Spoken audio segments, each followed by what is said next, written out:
Welcome back, welcome back, welcome back, welcome back, everybody, to Rolling Out a Seat at the Table. I'm your host, Rashad Milligan, and today we are joined by a very, very special guest.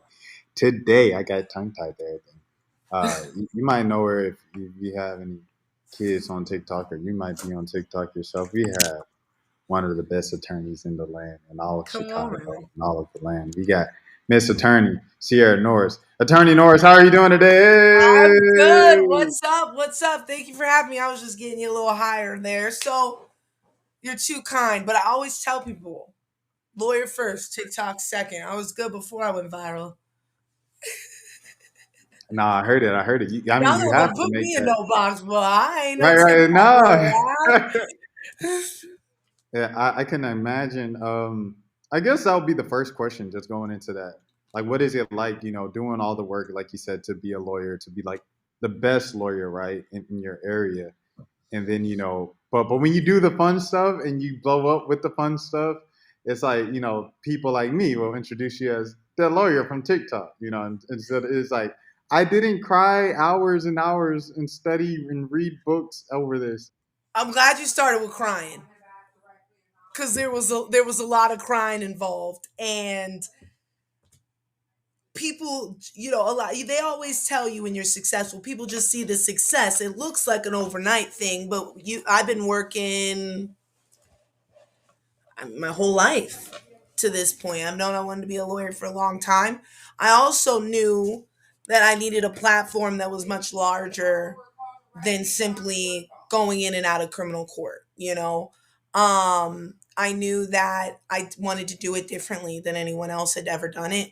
And I knew that doing it like anybody else wasn't going to work. So, when I remember my first TikTok was to like Doja Cat. It was a video. It was a dance. It was so silly. It was so silly, and people thought that it was silly, and it was just a joke. It was right in COVID. We were all bored, and then I really started to try to do it, and people were like, people want serious attorneys. Da da da. Da. I said, turns out people just want attorneys that will win.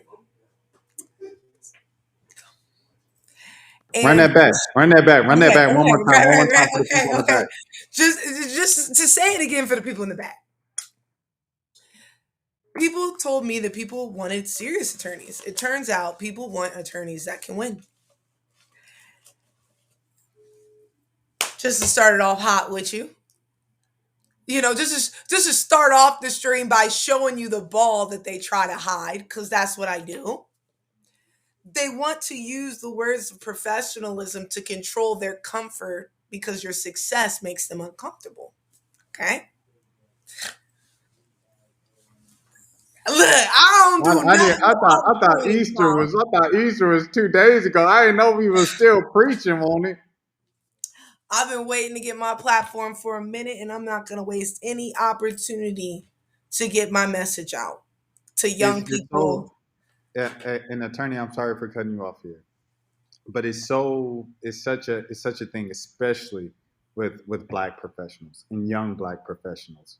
And you see the older black professionals, and a lot of them are like the fun police now. And it's not even necessarily because they just were born serious beings. It was just at some point when they were in their 20s and 30s, someone had told them, hey, you don't do that here.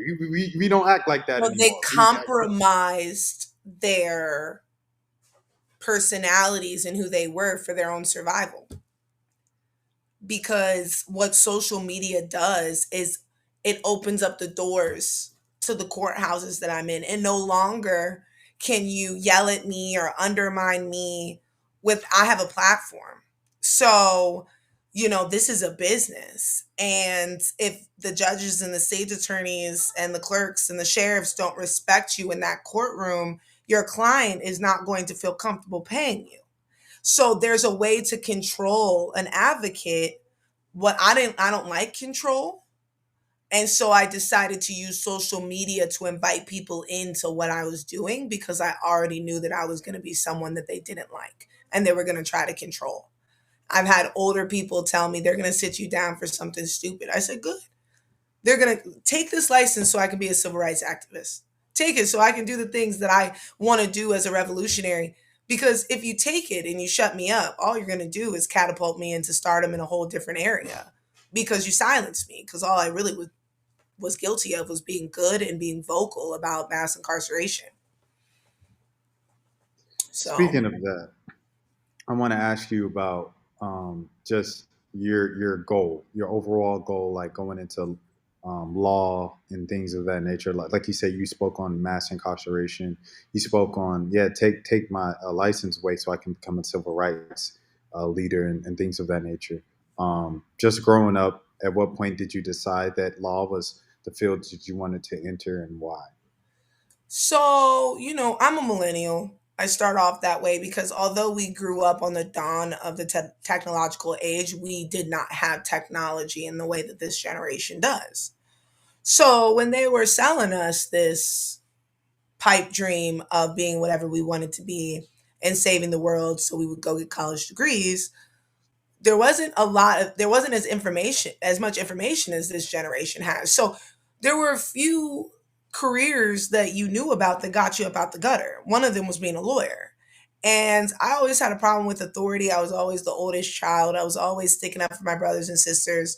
My mom would like line us up and be like, "Who did this?" And I'd raise my hand, and my mom would be like, "Sierra, I know you didn't do it." I said, "Yeah, okay, but they're not going to tell you that they did it because I already told them to shut up. So if I'm the one getting the whooping, whoop me. My brothers and sisters ain't have nothing to do with it." So I've been told since a very young age in school, I didn't just respect authority simply because they were authority. I was 10 years old talking around principles. Like, are you sure?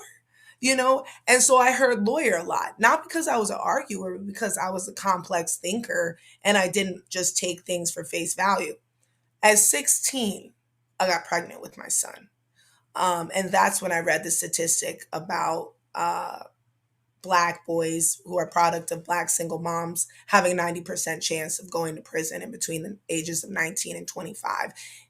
And it hit me like a ton of bricks. So I said, okay, I'll take those odds, but you got to go through me.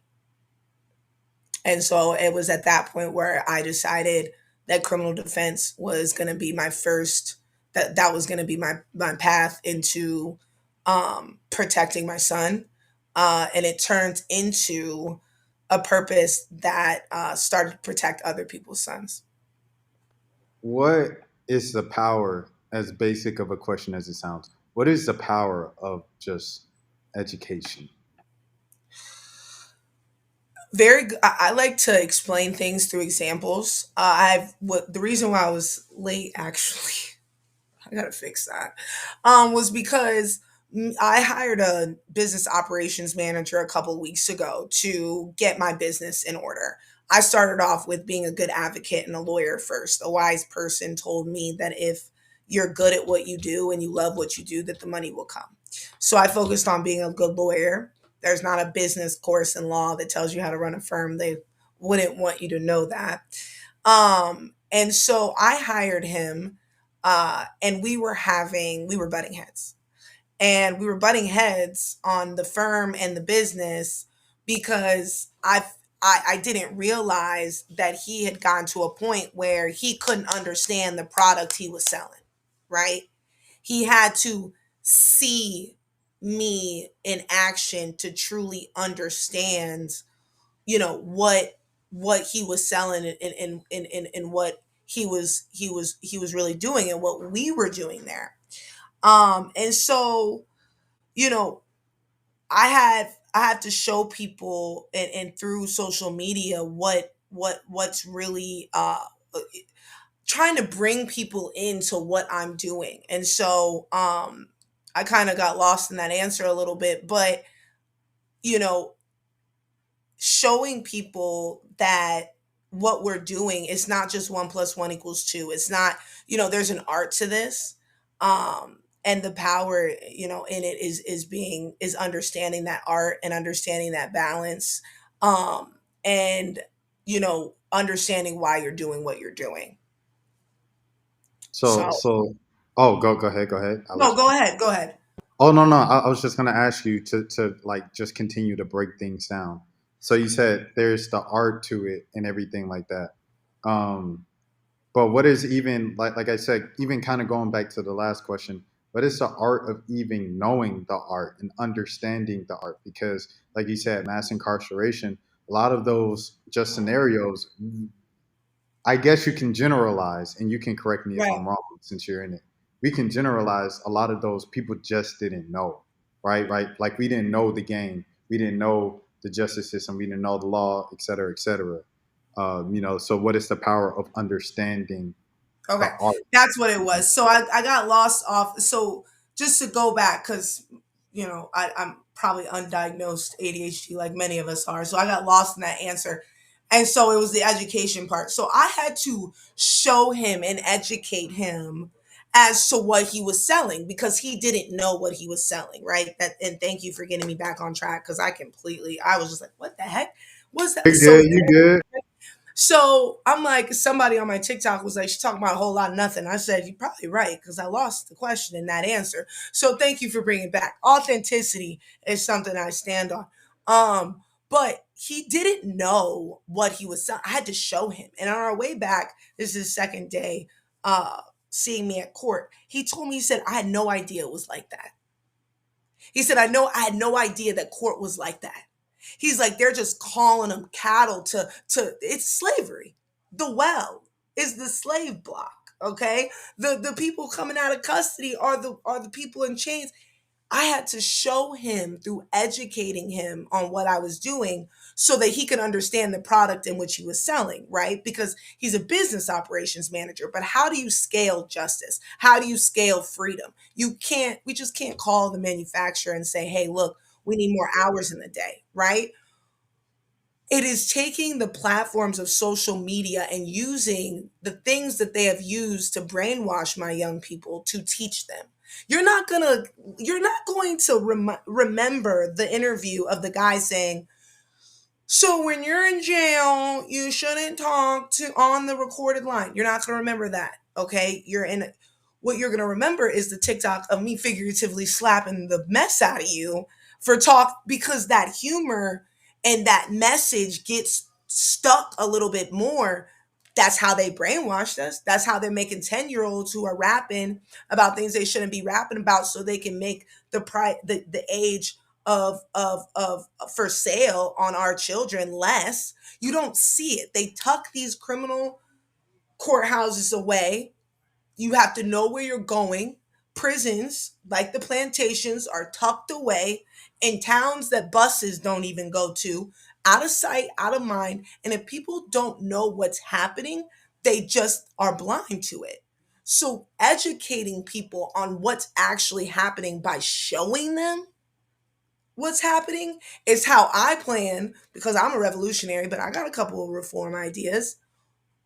If people saw what was going on in court, if criminal court was mandated to stream live, mass incarceration wouldn't exist because you'd be so taken aback by what happened that you would be moved to do something. So education has to center around showcasing what they're doing to us. It's one thing to read about it, it's another thing to see it. My business operations manager is rejuvenated. He understands, he's excited. I mean, he just came in here to say sorry to me because he's got years in this game, but he didn't get it until I showed him. Education is more about just talking about it and watching it on your Netflix documentary. Going to C26 in California and seeing what happens in those courthouses, it's a different type of education. And that's the kind of education I'm about. It kind of reminds me. I think, I guess, a simplified very way of like to explain what you do on social media is like you're Gracie's corner for the law. Right. Like, I'm, I mean, some will call it whistleblower. I'm not a whistleblower. I keep a lot of things very close to my chest. And, my TikTok asked me all the time, take us with you. They would throw me to jail if I walked into court with on live for TikTok. Oh my goodness, they'd hold me in contempt so bad. But it's like, I want you to be interested. I want you to watch me and like you're so intrigued by my humor and my fashion and my art that I've now used art and technology to get you in to open your eyes to what's going on and you're having fun doing it. Yeah. And so, yeah, I mean, I'm using the same things they're using just to educate instead of, you know, brainwash.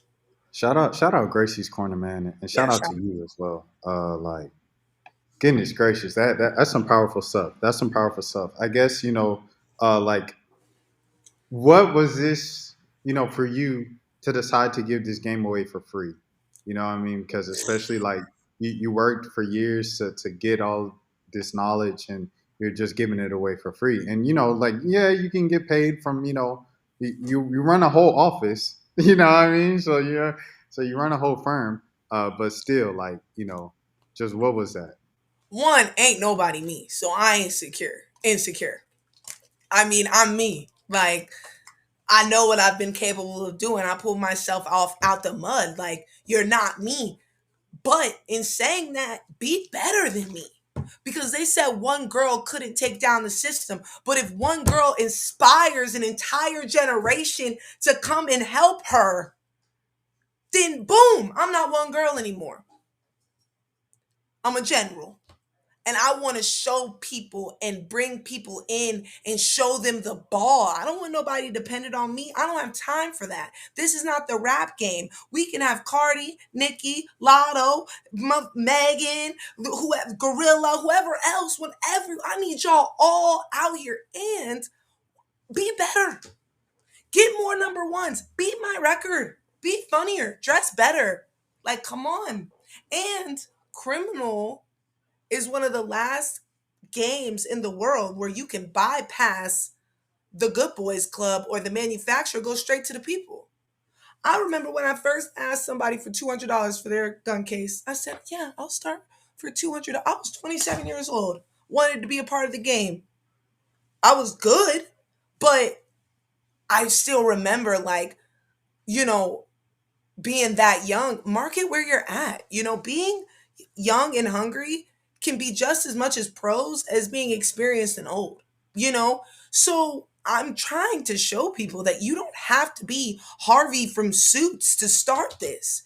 You can be Brianna from 75th. And quite frankly, we need you because they're going to let a few of us, few, that token black person that they let through for diversity and they let in the room, they gaslight you into thinking your ideas aren't good. They take those ideas and they go close the case.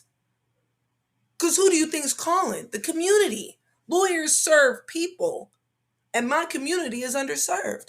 So there's no way I can be the only one. I need everyone to come help me. And if I got to show you the carrot and show you the game so you know that it's not as treacherous as they would like you to believe, then that's what I'm going to do. Let me do the hard stuff, stand on my shoulders.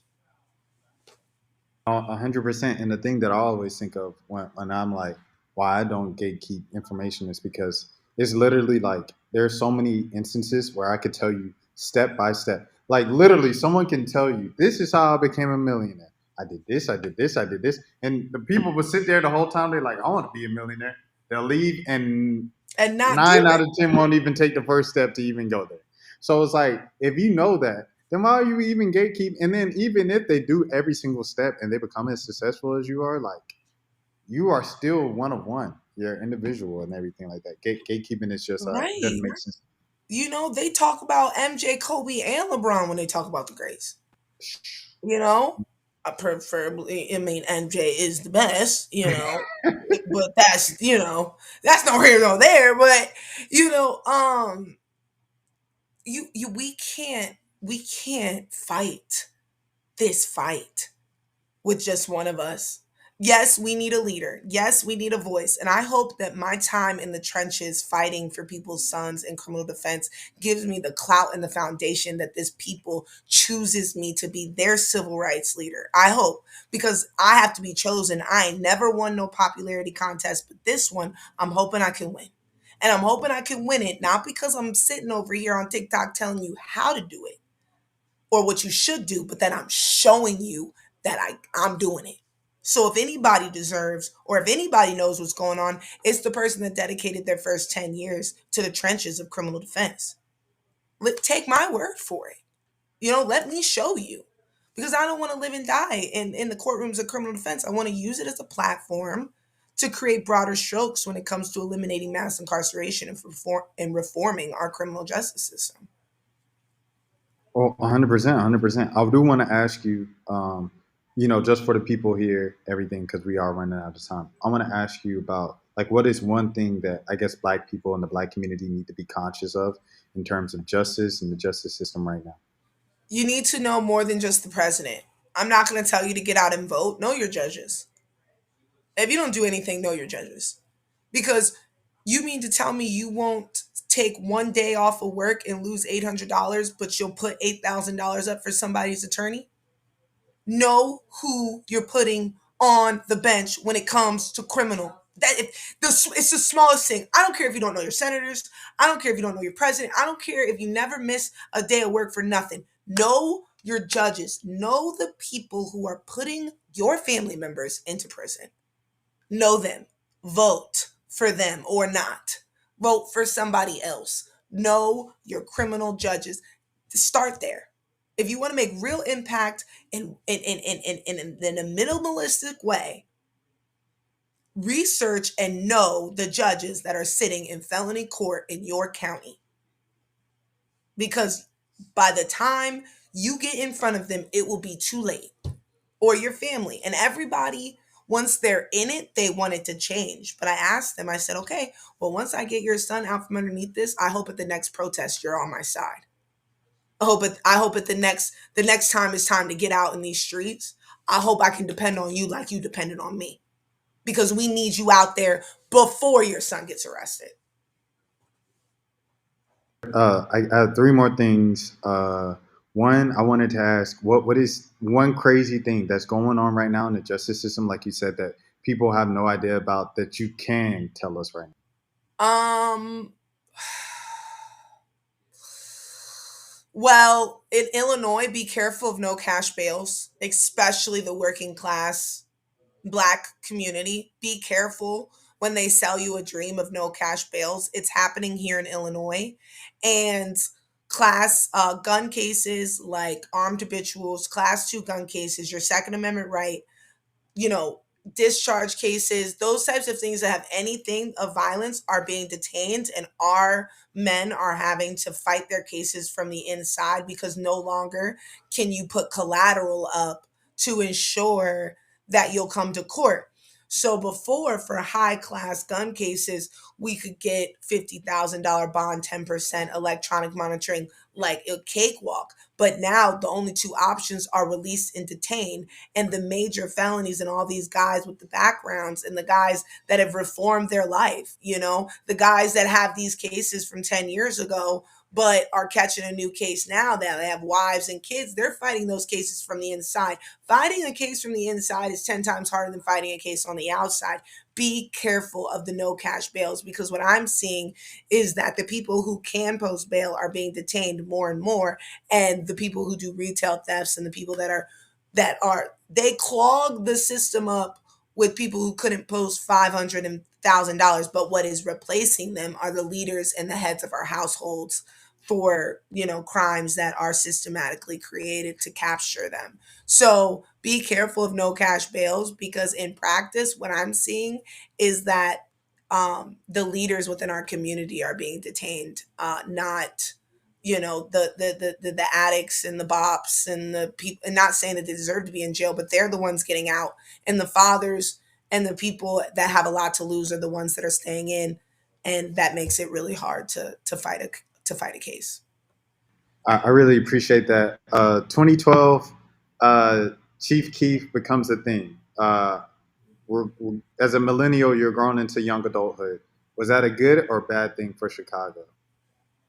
um I don't think it can be, you can't put it on Chief Keef. Well, who's he signed to? What master is he signed to? They He call it was signed. masters for a reason. Don't you think that's a little close? Massa. Mm. um they would like to put it on our people. But if the only way to get out of the barrel is to be a drug dealer, a rap star, or a hooper and the occasional politician, is it Keith? If it is it Chief Keef's fault, or is it previous generations' fault for bombing our Wall Streets and stripping our communities and creating food deserts and not putting money into our education. So now the only thing that plays on the radio is our people rapping about killing people. So is it Chief Keef's fault? Or is the oppressor's fault? Because everybody's oh, black on black crime. Well, actually, white people kill more white people than they do any other race. Hispanics kill more Hispanics than they do any other race, because that's just it's about it's a race dynamic, it's a community dynamic. It has nothing to do with black people. But we criminalize black people because this country has benefited off of the blood of black people for so long that we have no idea how else to function. So now they've used rap music to continue to create monsters in our community, because the only thing you ever hear about from our men now is killing, extendos, backdooring. Now you got 10-year-olds talking about getting head from girls, and now that 10-year-old is easier to kill in the eyes of the community. So big ups to Chief Keef for getting out. Like, I'm never putting it on him. I'm never putting it on any of my boys that had to do what they had to do to get out. This not their fault. Because every single time our previous generations tried to do anything, we tried to be behaved. We tried to peacefully protest. We tried to build our own communities. We tried to build our own Wall Streets. We tried to become financially independent. We tried, and every single time they do it, they burn us down because they do not want our excellence. They just want our backs so they can step Uh, on them. Lighter note. Who are you listening to right now? Rod Wave. I just turned off the Temptations, Kobe Calais. I have a very uh old school rap. We were listening to Tupac today. We were listening to Paramore today. We were listening to Cardi today. We were listening to Glorilla. Everything. We were listening to Beyonce. Cause listen, I'm not hating on Queen B. Rihanna decided she didn't want the crown, so Beyonce stood up. That's our queen, okay? And that we look, and we gonna respect her. So if she says it's a Beyonce album, then we need to go ahead and stream it. So everything Attorney Norris, where can the people find you on social media and continue to follow you and support you? at attorney Cierra Norris, CIERRA NORRIS. Attorney Cierra Norris on everything: TikTok, uh, Instagram, Facebook. I'm trying to revive my Twitter. I'm never calling it X. That's weird. I'm trying to revolve my. I'm not doing that. I'm trying to get that up and going because I went viral on Twitter and never even and don't even have an active account. So yeah, Attorney Cierra Norris, and you can Google me. So for any of the moms that are like, oh, she can do this interview, but she can't answer the phone, pull up. You know where I'm at. I'm at the office. Well, what do you have? Anything coming up next that you want people to know about?